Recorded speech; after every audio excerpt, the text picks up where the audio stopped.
എല്ലാവർക്കും നമസ്കാരം. ആടുന്നതിൻ്റെ ഒരു ചെറിയ ഒഫീഷ്യൽ പൂജ പരിപാടി നമ്മൾ നടത്തുകയാണ്.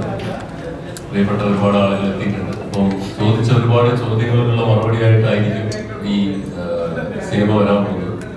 നമ്മൾ 15-ാം തീയതി മുതൽ തുടങ്ങുകയാണ്.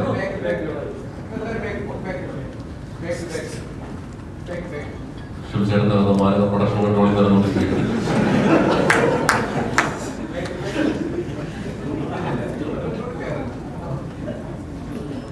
ഓക്കെ, സോ ഇവിടെ നിൽക്കുമ്പോൾ ഒരുപാട് സന്തോഷമുണ്ട്. ഇപ്പം നമ്മുടെ ആങ്കർ പറഞ്ഞതുപോലെ 2015 സിനിമ ഇറങ്ങുമ്പോൾ ഇത് ബോക്സ് ഓഫീസിൽ അണ്ടർ പെർഫോം ചെയ്തൊരു സിനിമയായിരുന്നു.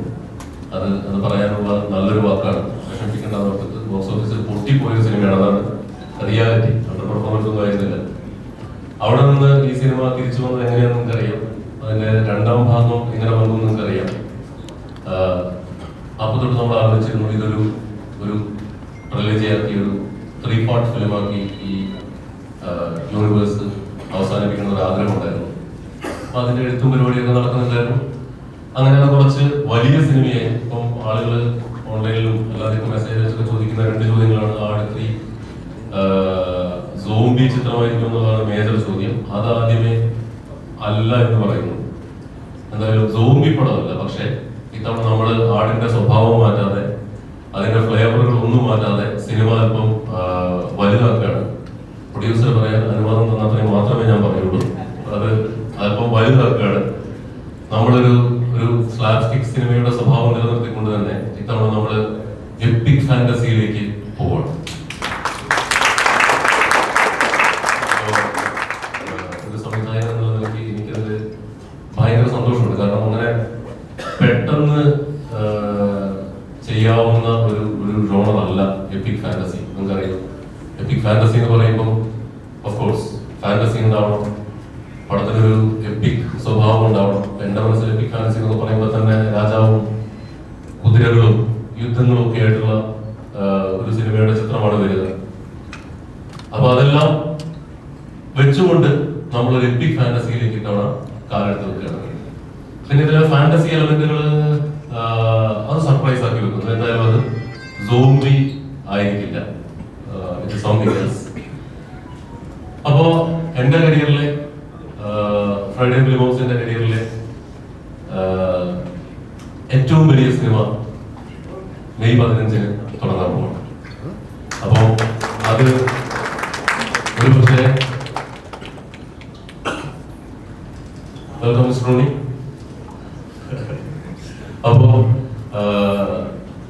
ഇതിന്റെ ചെലവിനെ കുറിച്ചും ഇതിന്റെ ബജറ്റ് പ്ലാനിംഗ് ഒക്കെ നടക്കുമ്പോഴും ഞങ്ങളുടെ പ്രതീക്ഷ എന്താണെന്ന് വെച്ചാൽ ഇത് ഇഷ്ടപ്പെടുന്ന ഒരു കൂട്ടം ആളുകൾ, ഇതിനു വേണ്ടി ചോദിച്ചുകൊണ്ടിരിക്കുന്ന ഒരു കൂട്ടം ആളുകൾ എന്തായാലും തിയേറ്ററിലെത്തും. ഇത്തവണ കണ്ടതിൽ നിന്നും അല്പം വ്യത്യസ്തമായ ഒരു സിനിമ കാണാനായിരിക്കും അവർ ആഗ്രഹിക്കുക. ആ വ്യത്യസ്തത നമ്മൾ ഡെലിവറി ചെയ്യാൻ പോവാണ്. മെയ് 15-ന് ഷൂട്ട് കൊടുക്കുകയാണ്. ആട് വണ്ടിലും തൂലുമുള്ള നിങ്ങൾ കണ്ടിട്ടുള്ള, നിങ്ങൾക്ക് ഇഷ്ടപ്പെട്ട എല്ലാ ക്യാരക്ടേഴ്സും ഇതിനകത്ത് വരുന്നതായിരിക്കും. കൂടെ ഫാന്റസി എലമെന്റ് ആയിട്ടും അല്ലാതെയും ഒരുപാട് നറേറ്റീവിലാണെങ്കിൽ ഒരുപാട് പുതുമകളുണ്ടാകും. അപ്പൊ ഈ ക്രിസ്മസിന് ഇതിന്റെ CG വർക്കും പരിപാടികളൊക്കെ അവസാനിച്ചു കഴിഞ്ഞാൽ ഈ ക്രിസ്മസിന് ഷാജി ബാബനും സംഘവും എത്തുമെന്നാണ് കരുതപ്പെടുന്നത്. അപ്പോ ക്രിസ്മസ് വിളിക്കാനുള്ള പരിപാടിയിലാണ് ഞങ്ങൾ നിൽക്കുന്നത്. ഞാൻ ഇവിടെ നിന്ന് അനൗൺസ് ചെയ്യുമ്പോൾ CG ഒക്കെ തീരുമെന്നുള്ള പ്രതീക്ഷകളാണ്. ഇതിന് അങ്ങോട്ട് മാറിപ്പോയി കഴിഞ്ഞാൽ ഒന്നും വിചാരിക്കരുത്. കാരണം അത്രയും CG എന്ന് പറയുന്ന സിനിമയാണ്. പാസ് ഓഫ് നൗ ക്രിസ്മസ് ആണ് നമ്മുടെ പ്ലാൻ. റിലീസ് വെച്ച് ബാക്കോട്ട് പോയിക്കൊണ്ടിരിക്കുകയാണ്. പിന്നെ പറയാനുള്ളത്, ഇങ്ങനെ ഒരു വേദിയിലേക്ക് ഇതിന്റെ അണിയറ പ്രവർത്തകരായ ഞങ്ങളെയൊക്കെ കൊണ്ടെത്തിച്ച പ്രേക്ഷകരോടാണ്. കാരണം ആട് കണ്ടു കഴിഞ്ഞിട്ട് ഞാൻ ജയേട്ടനൊക്കെ വിളിച്ചിട്ട് ഞങ്ങൾ മറ്റ് സിനിമകൾ ചർച്ച ചെയ്യുമ്പോൾ ഒരു നിരാശ ഉണ്ടാവുമല്ലോ. നമുക്ക് പടം പൊട്ടി, ഹിന്ദി എന്നറിയില്ല, വിളിച്ചിട്ട് ആരും ഫോൺ എടുക്കുന്നില്ല എന്ന് തുടങ്ങിയ റിയാലിറ്റിയൊക്കെ നമ്മൾ അനുഭവിച്ചു വരുന്ന ഒരു സമയം.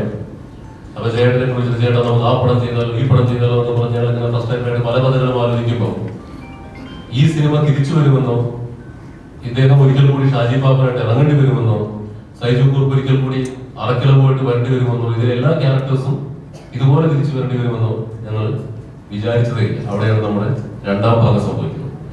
2ാം ഭാഗം സംഭവിച്ചു കഴിഞ്ഞപ്പോൾ നമുക്ക് വലിയ സിനിമ ചെയ്യണം. പിന്നെ ഉറപ്പായിരുന്നു ഒരു 3ാം ഭാഗം സംഭവിച്ചേ മതിയാവും. ഒരു ട്രിലജിയായിട്ട് അവസാനിപ്പിക്കണമെന്നാണ് ആഗ്രഹം.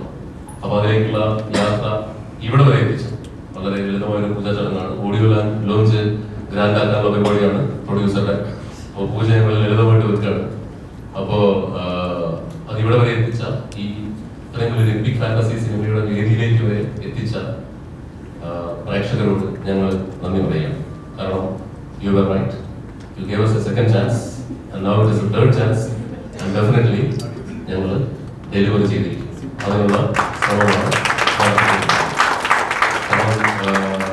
ഇനി there is no going back. എല്ലാം ചോദിച്ചു പോകും. There is no turning back. ഞങ്ങൾ വിചാരിച്ചൊരു സിനിമയിലേക്ക് ഞങ്ങൾ യാത്ര തുടങ്ങുകയാണ്. അതിന് സാക്ഷിയായിട്ട് നമ്മുടെ പ്രിയപ്പെട്ട സുഹൃത്തുക്കൾ വന്നിട്ടുണ്ട്, പ്രോത്സാഹിപ്പിക്കുന്ന ആളുകളുണ്ട്. എല്ലാവരോടും നന്ദി പറയുന്നു. ഉള്ളൊന്നും പറയാനില്ല. കൂടെ ഉണ്ടാവണം. ക്രിസ്മസിന് സ്ക്രീനിൽ കാണണം. First of all thanks. രാവിലെ ഇന്നലെ ഞാൻ ആക്ച്വലി 2 ദിവസം മുമ്പാണ് ഇങ്ങനെ ഒരു ഫംഗ്ഷൻ വെക്കാം എന്ന് തന്നെ തീരുമാനിച്ചത്.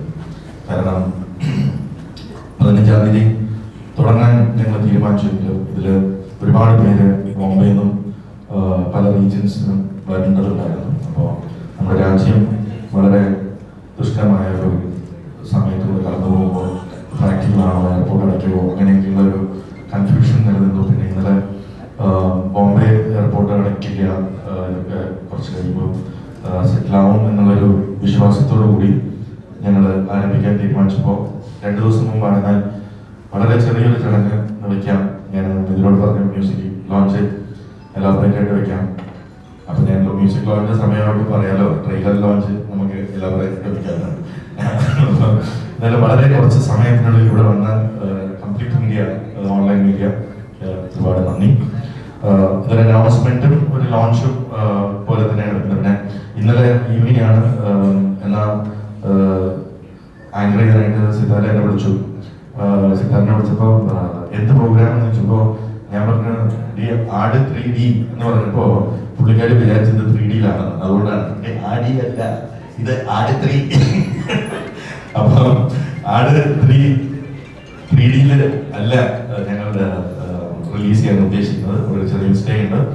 ഇത് മാസ് എന്റർടൈനറാണ്. അപ്പം നമുക്ക് അതിന്റെ ഒരു 3D ഒരു വിഷ്വൽ ഇതുള്ള ഒരു തിയേറ്ററുകളിൽ മാത്രം കാണേണ്ട ഒരു സിനിമയല്ല ഇത്. എല്ലാ തിയേറ്ററുകളിലും ഒരു കഴിവതും കേരളത്തിലെ എല്ലാ തിയേറ്ററുകളിലും റിലീസ് ചെയ്യണമെന്ന് എനിക്ക് ആഗ്രഹമുണ്ട്. ആ മാഗ്നിറ്റ്യൂഡിലാണ് ഞങ്ങൾ സിനിമ ചെയ്യുന്നതെന്ന് ഞാൻ നിങ്ങളോട് നിസ്സംശയം പറയാം. ഇത് one of the biggest budgets movies in Mollywood ആയിരിക്കും ആട് 3 എന്ന് ഞാൻ ഉറപ്പ് പറയുന്നു. ബിക്കോസ് ഇതുവരെ ഇതിൻ്റെ ഒരു ബഡ്ജറ്റിന്റെ എസ്റ്റിമേറ്റ് ഇടാൻ എനിക്ക് സാധിച്ചിട്ടില്ല. ബിക്കോസ് അതിന്റെ മാഗ്നിറ്റ്യൂഡ് ഓരോ ദിവസവും കൂടി വരികയാണ്. ഇനി എൻ്റെ DOP അഖിൽ ജോർജ് ഓരോ ദിവസവും സ്പെഷ്യൽ എക്യുപ്മെന്റ്സ് പറഞ്ഞുകൊണ്ടിരിക്കുകയാണ്. നാടോടി ആർട്ട് ഡയറക്ടർ ഓരോ ദിവസവും തൂണിന്റെ കുതിരകളുടെ എണ്ണവും കൂട്ടിക്കൊണ്ടിരിക്കുകയാണ്. അപ്പോൾ അതിന്റെ ഓരോ ദിവസവും ഷിബു എല്ലാ ദിവസവും രാവിലെ എണീക്കുമ്പോൾ ഷിബു പറയുന്നൊരു ഇതുണ്ട്, സാറിന്റെ ഇവിടെ നിൽക്കത്തില്ല കേട്ടോ. അത് കേട്ടാണ് ഞാൻ കഴിഞ്ഞ 3 മാസമായിട്ട് എണീക്കുന്നത്. ഇവിടെ നിൽക്കത്തില്ല കേട്ടോ. പിന്നെ ഷിബു എന്തായി, ഷിബുവിന്റെ കോൾ വരുമ്പോൾ തന്നെ പേടിയാണ്. അപ്പൊ ആ സിറ്റുവേഷനിലാണ് നിൽക്കുന്നത്. എന്തായാലും സ്ക്രിപ്റ്റ് ഞങ്ങൾ ഒരു ഷോർട്ട് ഫിലിമിൽ തുടങ്ങിയ യാത്രയാണ്. ഒരു ആടിന്റെ യാത്രയെ കുറിച്ച് പല ഓൺലൈൻ ഇന്റർവ്യൂസിലും പറഞ്ഞിട്ടുള്ളതുണ്ട്. ഞാൻ അതിനെ കുറിച്ച് കൂടുതൽ പറയുന്നില്ല. മിഥുൻ മാനുവൽ തോമസിന് ഡയറക്ഷൻ എക്സ്പെരിമെന്റിനായിട്ട് ഒരു ഷോർട്ട് ഫിലിം ചെയ്യട്ടെ എന്ന് പറഞ്ഞ് കൊണ്ടുവന്ന ഒരു 20 മിനിറ്റ് ദൈർഘ്യമുള്ള സ്ക്രിപ്റ്റിൽ നിന്നും ഇന്ന് മലയാളത്തിലെ ഏറ്റവും വലിയ ഒരു ഫ്രാഞ്ചൈസിയായി വളരാൻ ആടിന് സാധിച്ചു എന്നത് ദൈവ നിശ്ചയമാണ്. നിങ്ങളുടെ എല്ലാ അനുഗ്രഹമാണ്. ഓഡിയൻസിന്റെ ഏറ്റവും ആളുകൾ എക്സ്പെക്ട് ചെയ്യുന്ന അല്ലെങ്കിൽ വെയിറ്റ് ചെയ്യുന്ന ഒരു ഫ്രാഞ്ചൈസി. ഞാൻ തമാശയായിട്ട് പറയുന്നതല്ല. ഞാൻ കഴിഞ്ഞ 8 വർഷമായിട്ട് എവിടെ പോയാൽ എനിക്ക് ആട് ഇമിഗ്രേഷൻ, ഞാനിപ്പോൾ വെളിയിൽ പോവുകയാണ്, ഇമിഗ്രേഷൻ പാസ്പോർട്ട് സ്റ്റാമ്പ് ചെയ്യുന്നതിന് മുമ്പ് ആ ചോദിക്കുന്ന ചോദ്യം ഇതാണ്. ഒരു ഹോട്ടലിൽ പോയാൽ ബിരിയാണി സെർവ് ചെയ്യുന്നതിന് മുമ്പ് സെർവ് ചെയ്യുന്ന ആള് ചോദിക്കുന്ന ചോദ്യം ആട് 3 എന്ന് ഒരാൾ. ഒരു ഊബറിൽ കയറിയ ഊബർ ഡ്രൈവർ അത് തന്നെയാണ് ചോദിക്കുന്നത്. അപ്പം ഇത് നമ്മൾ വേറെ ഒരു കാര്യം അവർക്ക് അറിയണ്ട. എന്നെ കണ്ടാൽ അപ്പം ആട് 3 എന്ന് വരും എന്നുള്ള ചോദ്യമാണ്. അത്രമാത്രം ചോദ്യങ്ങൾ കേട്ടിട്ടുണ്ട്. അപ്പം എൻ്റെ ഫ്രണ്ട്സ് ഇപ്പം ഞാൻ ബോംബെയിലും റെസ്റ്റ് ഓഫ് ദ വേൾഡൊക്കെ ട്രാവൽ ചെയ്യുമ്പോൾ നോൺ മലയാളീസ് ആയിട്ടുള്ളവരൊക്കെ വിചാരിക്കും ഇതെന്താ ഇയാളോട് ചോദിക്കുന്നതെന്ന് പലപ്പോഴും എന്നോട് ചോദിച്ചിട്ടുണ്ട്. ഇപ്പം എവിടെ പോയാലും എന്നെ ഷമീർ എന്നാണ് വിളിക്കുന്നത്. അപ്പം അവർക്ക് തന്നെ ഒരു സംശയം, എനിക്ക് സെക്കൻഡ് നെയിം ഷമീർ എന്നാണോ, പിന്നെ ആട് 3 എന്ന് വരും. അങ്ങനെ എല്ലാവരോടും ഞാനിത് ആൻസർ ചെയ്ത് വരുന്ന ഒരു ചോദ്യമാണ്. അതിന് ഇന്ന് ആ ഡ്രീമിന് ആ സ്വപ്നത്തിന് ഇന്ന് ചിറക് മുളയ്ക്കുകയാണ്.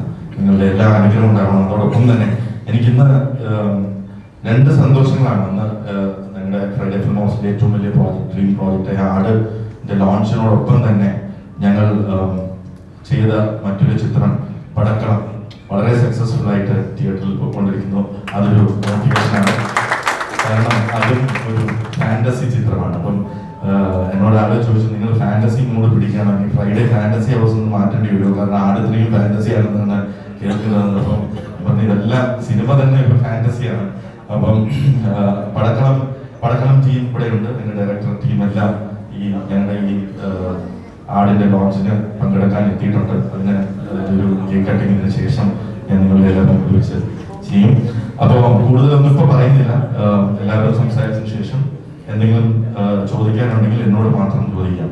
ഞാൻ മിഥുനോട് പറഞ്ഞു, മിഥുനെ ആവശ്യമില്ലാത്ത കാര്യങ്ങൾ ഒന്നും സിനിമയിൽ അത് മാർക്കറ്റ് ചെയ്യാനുള്ള അവസരം എനിക്ക് തരണം. ഞാൻ തന്നെ അത് ഘട്ടമായിട്ട് ചെയ്തോളാം. അതുകൊണ്ട് ഞാൻ മിഥുൻ സംസാരിക്കും. മിഥുൻ ഇന്നലെ വിളിച്ചു, ഞാൻ ഇതെല്ലാം അങ്ങോട്ട് പറയട്ടെ ചേട്ടാ, എന്താ ഇത് കഥ തന്നെ ഉണ്ടല്ലോ ഫുള്ള്, അതുകൊണ്ട് ഞാൻ പിന്നെ ചെയ്യുന്നത് അത് അതിൽ എന്തൊക്കെ ഉണ്ട് എന്നുള്ളത് മാർക്കറ്റ് ചെയ്യാനുള്ള അവസരം നിങ്ങൾ എനിക്ക് തരണം പ്ലീസ്.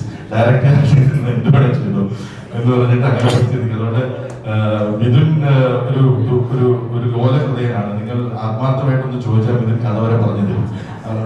അതുകൊണ്ട് എന്നോട് മാത്രം ചോദിക്കുക, ഞാൻ പറഞ്ഞു തരാം. Thank you so much for coming. എന്നാലും വളരെയധികം സന്തോഷം. ഇന്ന് ഈ പറഞ്ഞതുപോലെ ഈ ആട് 3 ലോഞ്ചിന് നിൽക്കാൻ സാധിച്ചതിൽ വലിയ സന്തോഷം. അത് മറ്റൊന്നും കൊണ്ടല്ല, വീണ്ടും ഒരു ഷാജി പാപ്പൻ ആകാൻ വേണ്ടി പോകുന്നതിന്റെ ഒരു എക്സൈറ്റ്മെന്റ് എനിക്കുണ്ട്.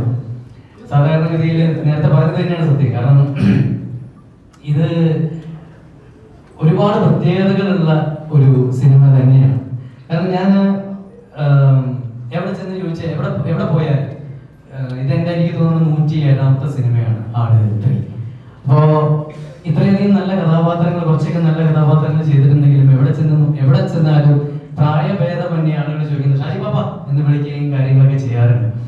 അതൊരു വല്ലാത്തൊരു സന്തോഷം.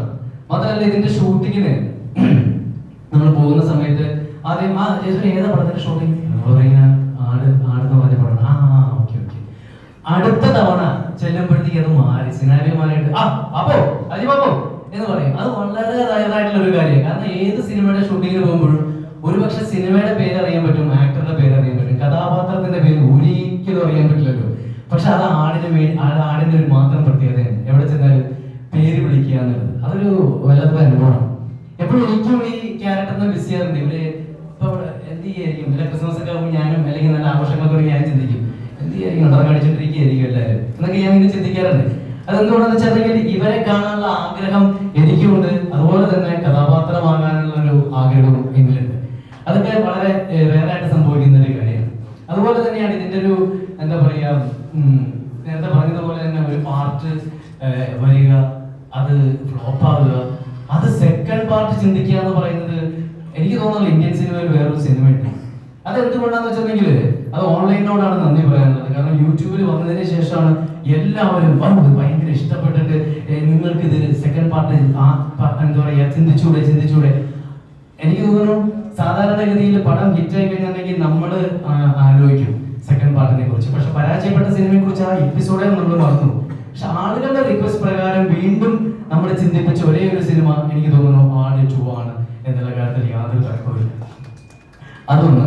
പിന്നെ അതുപോലെ തന്നെ ഇതിന്റെ മ്യൂസിക്കിനെ കുറിച്ച് പറയുകയാണെങ്കിൽ ശരിക്കും പറഞ്ഞിട്ടുണ്ടെങ്കിൽ ഒരു സിനിമയ്ക്ക്, ഈ അടുത്ത കാലത്ത് ഒരു സിനിമയ്ക്കും ഇത്രയും അധികം കഥാപാത്രങ്ങളും ആ കഥാപാത്രങ്ങൾക്ക് എല്ലാം ഒരു സ്പെഷ്യൽ മ്യൂസിക് ഉണ്ടാകുക എന്ന് പറയുന്നതും വളരെ റയറായിട്ടുള്ളൊരു കാര്യം തന്നെയാണ്.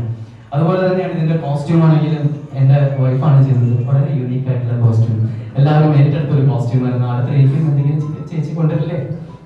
അപ്പോ അങ്ങനത്തെ കുറെ അധികം നല്ല ഓർമ്മകൾ, അതുപോലെ തന്നെ കൂടെ അഭിനയിച്ചിട്ടുള്ള സൈജു ആണെങ്കിലും ധർമ്മജനാണെങ്കിലും ഡ്യൂഡാണെങ്കിലും അങ്ങനെ ഒരുപാട് നല്ല മെമ്മറീസ് ആണ് ഞങ്ങൾക്ക് ആട് ആടിനെ കുറിച്ച് ആലോചിക്കുമ്പോൾ മിഥുന്റെ ഏറ്റവും നല്ലൊരു സ്ക്രിപ്റ്റ് ആയിട്ടാണ് ആട് ജോലിക്ക് തോന്നിയിട്ടുള്ളത്. അതിലും ഗംഭീരമാവട്ടെ ആട് 3 ഞാൻ പ്രാർത്ഥിക്കുന്നു. വിജയ് ബാബുവിന്റെ ഗഡ്സ് സമ്മതിക്കാതിരിക്കാൻ പറ്റില്ല. കാരണം ഒരു പരാജയപ്പെട്ട സിനിമ വീണ്ടും കൊണ്ടുവരിക, പിന്നെ അത് എടുത്ത് വിജയിപ്പിക്കുക എന്നൊക്കെ പറയുന്നത് ചെറിയൊരു കാര്യമില്ല. ആട് 3 എത്തുമ്പോൾ ഫ്രൈഡേ ഫിലിം ഹൗസ് ഞങ്ങൾ ഇതുവരെ ഇപ്പോ മങ്കിപ്പനാണെങ്കിലും ആടാണെങ്കിലും സൂഫി സുജാതാണെങ്കിലും ഒരുപാട് സിനിമകൾ ഞാൻ വിജയമായിട്ട് ചെയ്തിട്ടുണ്ട്. പക്ഷെ അതിൽ നിന്നൊക്കെ ഏറ്റവും നേരത്തെ പറഞ്ഞതുപോലെ ഏറ്റവും മുതൽ മുടക്കുള്ള ഒരു സിനിമയിലേക്ക് ഞങ്ങൾ എല്ലാവരും വളരുന്നു എന്നുള്ളതും ഞങ്ങൾക്കും വലിയൊരു സന്തോഷവും അഭിമാനമുള്ള ഒരു സിനിമയാണ്. തീർച്ചയായിട്ടും ഈ സിനിമ കാണാൻ വേണ്ടി വരുന്ന എല്ലാവരെയും തൃപ്തിപ്പെടുത്തുന്ന ഒരു സിനിമ തന്നെയാവട്ടെ. ഈ ചടങ്ങിനെത്തിയ എല്ലാവർക്കും ഹൃദയത്തിന്റെ ഭാഷയിൽ നന്ദി പറയുന്നു. Thank you so much.